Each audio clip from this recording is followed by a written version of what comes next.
எங்கனம் சென்றிருந்தீர்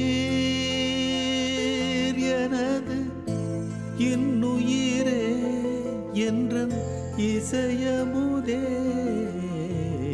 எங்கனம் சென்றிருந்தீர்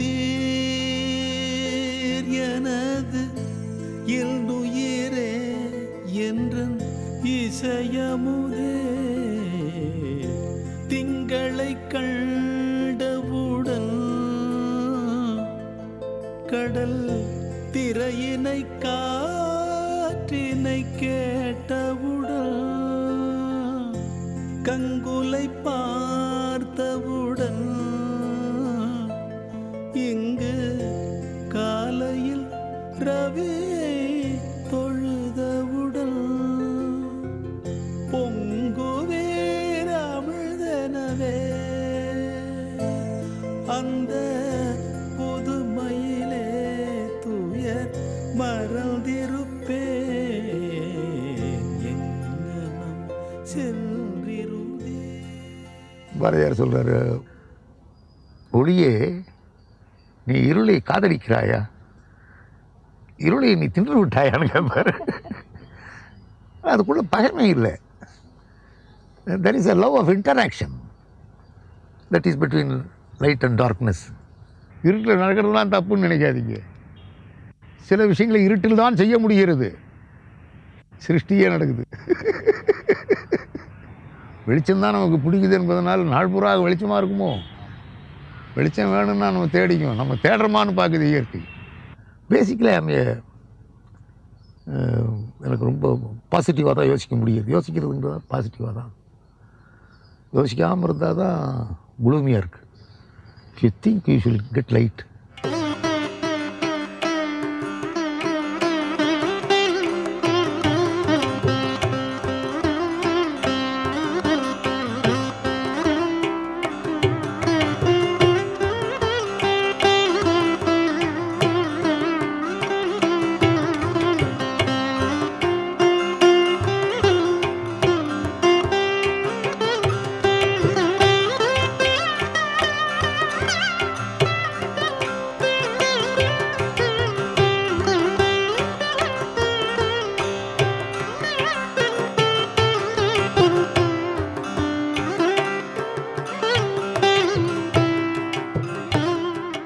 தமிழ் இலக்கிய உலகம் எத்தனையோ தேர்ந்த எழுத்தாளர்களை கண்டிருக்கிறது.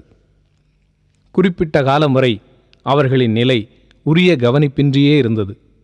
அந்த எழுத்து கலைஞர்களுக்கெல்லாம் தன் எழுத்தாலும் பேச்சாலும் சிந்தனையாலும் செயலாலும் ஒரு தனி கௌரவத்தையும் கம்பீரத்தையும் உருவாக்கி தர ஒரு ஜெயகாந்தனால் மட்டுமே முடிந்தது. உலக அளவிலும் இந்திய அளவிலும் பலதரப்பட்ட மக்களால் அதிகம் அறியப்பட்ட தமிழின் முதல் புதின எழுத்தாளர் ஜெயகாந்தன்.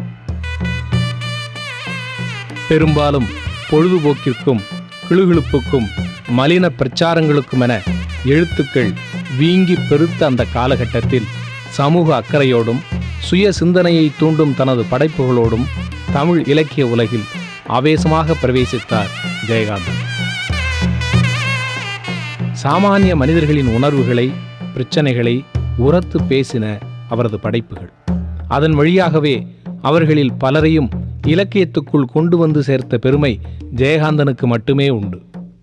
நாவல், குறுநாவல், சிறுகதை, கட்டுரை, சினிமா, நாடகம், விமர்சனம், அர்த்தம் கணக்கும் முன்னுரைகள் என இலக்கியத்தின் பல தளங்களிலும் தனது தனித்த முத்திரையை ஆழ பதித்த ஜெயகாந்தனின் மரபு தமிழ் இலக்கிய வரலாற்றில் ஒரு திருப்புமுனை என்றால் அது உண்மை, வெறும் புகழ்ச்சி இல்லை.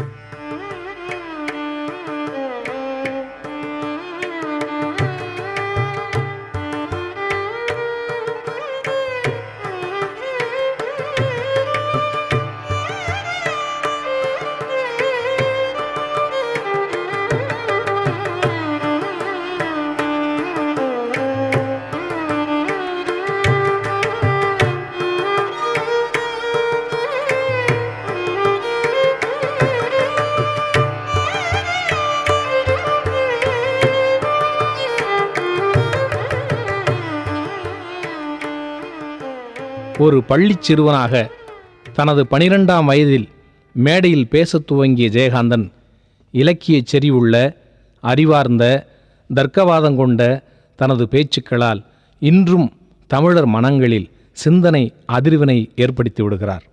நண்பர்களே, இந்த விழாவில் கலந்து கொள்வது எனக்கு அளப்பரிய மகிழ்ச்சியை தருகிறது.